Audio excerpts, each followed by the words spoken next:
ಅದು 18ನೇ ಶತಮಾನದ ಆರಂಭದ ರಷ್ಯಾ. ವಿಜ್ಞಾನ, ಕಲೆ, ವ್ಯಾಪಾರ ಎಲ್ಲದರಲ್ಲೂ ರಷ್ಯಾ ಹಿಂದುಳಿದಿತ್ತು.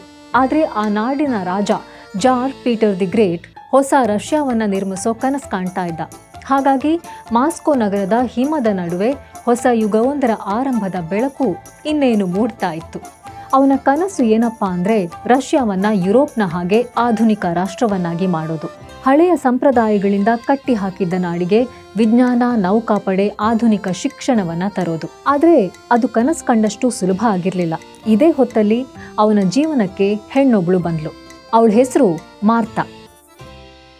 ಮಾರ್ತಾ ಒಬ್ಳು ಅನಾಥೆ. ಯುದ್ಧದಲ್ಲಿ ತನ್ನ ಕುಟುಂಬವನ್ನ ಕಳ್ಕೊಂಡಿದ್ಲು. ಆಮೇಲೆ ಅವರಿವರ ಮನೆ ಕೆಲಸ ಮಾಡ್ತಾ ಜೀವನ ಮಾಡ್ತಾ ಇದ್ಲು. ಎಲ್ಲರ ಜೊತೆ ವಿನಯದಿಂದ ನಡ್ಕೋತಿದ್ಲು. ಇಂತಹ ಮಾರ್ತಾ ಮತ್ತು ಜಾರ್ ಪೀಟರ್ ಒಂದಿನ ಭೇಟಿಯಾದ್ರು. ಅನಾಥೆಯೊಬ್ಳು ರಷ್ಯಾದ ಸಾಮ್ರಾಜ್ಞಿಯಾದ ಕಥೆಯನ್ನ ಪೂರ್ತಿಯಾಗಿ ಕೇಳೋದಿಕ್ಕೆ ಟೇಲ್ಸ್ ವಿತ್ ರಶ್ಮಿ ಯೂಟ್ಯೂಬ್ ಚಾನಲ್ನ ಫಾಲೋ ಮಾಡಿ.